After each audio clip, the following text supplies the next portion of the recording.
Hey Snacker Stars, Brandon from the sAs, the Snack Food Appreciation Society, coming at you for OTR on Tuesday, February 24th, 2015. And today, I've succumbed to peer pressure. That's right. Finally, after a lot of requests, I'm turning the local focus on an Arlington landmark. I'll be back to tell you what it is and more on today's OTR. You are looking live at the Lion Village Center in North Arlington, Virginia on Lee Highway, where there's a few choices where you can eat. One of them is BGR, the burger joint, but another one is the Italian store. That's right, the Italian store, not the Somalian store or the Czechoslovakian store or the English store. It's the Italian store. And you know what? I think they've got Italian food in there, and they have for a long time. It is a gourmet delicatessen that is not only a deli but also a grocery store who specializes in all kinds of Italian specialties like wines and cheeses and coffees, and there's pasta sauces and cookies and all kinds of stuff in there. But they also have carry-out food like pizza and subs that are supposedly, from what I'm told, out of this world. So today I decided to go ahead and try the best of both worlds. Now, they've got a lot of stuff here, and to tell you the truth, taking a look at the sandwich menu here, I was not confused, I wouldn't say, but there's just too many choices in these Italian Philadelphia style subs. I was wanting to try 3 or 4 different ones, so I decided just to go ahead and get one of their hot Italian subs, the meatball and cheese. As you can see, the large is $8.99, and there it is before me, wrapped up in nice white paper like a old school neighborhood joint would do. And next to that, you see there is a rather large triangular vessel that holds a piece of pizza. So let's take a look at this $8.99 large meatball sub. Unroll it.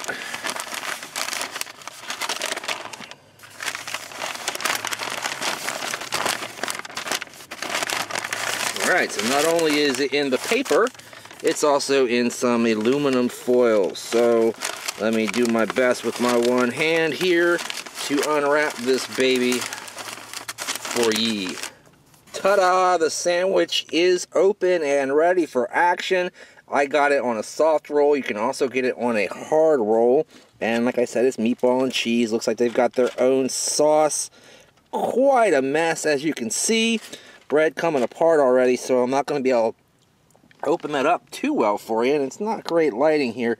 But as you can see, a couple of full-size round meatballs, not all chopped up or anything. And I want to bet that the cheese is probably mozzarella, but I'm not really sure. I couldn't tell you. Looks really, really good. Taking a look at it next to my hand or arm, I think it's about an 8-inch or something like that. If I had to be a guessing man, it doesn't really tell me here. But yeah, that looks fantastic. So let me go ahead and also show you the pepperoni pizza. Of course, I got pepperoni pizza. Now, there's a debate on the sAs Facebook page. Hello, fireman. There is a debate on the sAs Facebook page between members Chad and Heather about the pizza here. Apparently, Chad loves it, Heather hates it. So let's see here. Open it up. $3.29 for a slice of pepperoni. And it looks pretty standard New York style issue pizza. Fairly thin looking crust, but not necessarily thin and crispy. As you see, it flops nicely as I pick it up. Nice standard size pepperonis. Looks like a good mixture of cheese there. All this together smells fantastic, by the way. Some good crisping on the pepperonis there. And yeah, I don't know. I have a feeling I'm going to like the pizza, but we'll find out about both of these items and more next on OTR. Alright guys, I am back. This car at this point smells like a pizza parlor or an Italian restaurant itself. You know, getting nice and overcome with the waftiness of the meatball sub and the pepperoni pizza. I asked everybody yesterday on the Facebook page, the local members anyway, what should I review, put the local focus on this week, because I do that about once a month, or at least I try to. And more people than not said the Italian store, so I'm going to go ahead and give it a try. I might have tried one of their sandwiches over the house of Jen and Jim, 2 SAS members, at some point, but I don't think I've ever tried their pizza. But I am excited to try both. So let's see here. Pick up this meatball sub again. I kind of wish they had cut it in half. But as you can see, it's a fairly big sub. Maybe it's a full foot long. I'm not really sure. I'm not great at math and conversions and things like that. But it is about as long as my head, perhaps longer. Nice and floppity. Smells great. Very tomatoey. Alright. Well, let's see. There's meatballs all through it, all the way to the end, so you can't lose. I'm going to go ahead and bite this end first, shall I?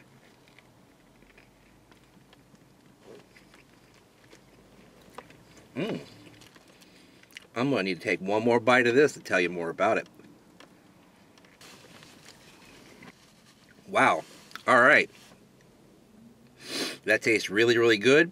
The bread is probably the first thing that I noticed. The texture of it is nice and crunchy and crusty on the outside, but on the inside it's so soft and nice and moist almost. Not moist, but you know what I mean. Just that good, not dry texture that you get from some bread sometime. The sauce is not my favorite kind of sauce in the world, because I do like a little bit of sweetness to my sauce. This has almost none. Maybe they could use a little bit of sugar in the sauce. That's, you know, neither here nor there. It's good. It's just not my favorite type of sauce. It's a very rich tasting sauce with lots of savory notes in it. The meatballs are the star. Without a doubt, they seem to be a mixture, I would believe. Maybe like what you get in the grocery store with the beef, veal, and pork, maybe. In terms of the texture, that's what it seems like to me. Seems like they're a very well-made meatball. Not dry at all, not chewy. Your mouth goes right through them. Very, very easy to eat and very tasty. I can imagine these would taste really good on spaghetti. You know, I think that would be fantastic as well. Now, cheese is something I just didn't notice much of in there on the first couple of bites. Sorry if I disappeared. I was just looking for the cheese there. Yeah, I think the cheese is in the back end, and it's almost unnoticeable, unfortunately. You know, maybe I'll notice it as I get further into the sandwich, but I don't think so. I think it's going to be sort of overwhelmed by the other ingredients, unless I pick out a meatball right here that actually has some cheese on it. Oh, that's hot. There we go. No, there's no cheese on that, so no. Honest to goodness, I can't really even tell 100% if there is cheese on there. Yeah, no, there is. There is. It's just in the back end. There is definitely cheese in there. And it's nice and melty and stretchy, and that's very good. It might be a provolone, but I think it's mozzarella. That's a little more mild tasting than what I could say about a provolone. Not really sure though. I could be wrong. I got sauce all over my hands, so. Alright guys, let me try this pizza. You know, I normally only eat pizza on pizza night, but had to settle the debate there. There you see, nice big slice of pizza. Lots of pepperonis on them. Got a girl running by looking at me like, look at this fat pig, but I don't care. I'm here to entertain and inform. Pick it up. It flops. That's the way I like it. Let me try it.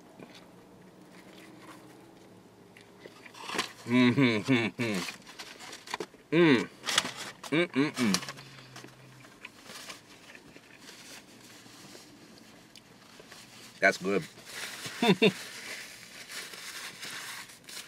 I don't need 2 bites of that to tell you that's good. Really salty. Super, super duper salty.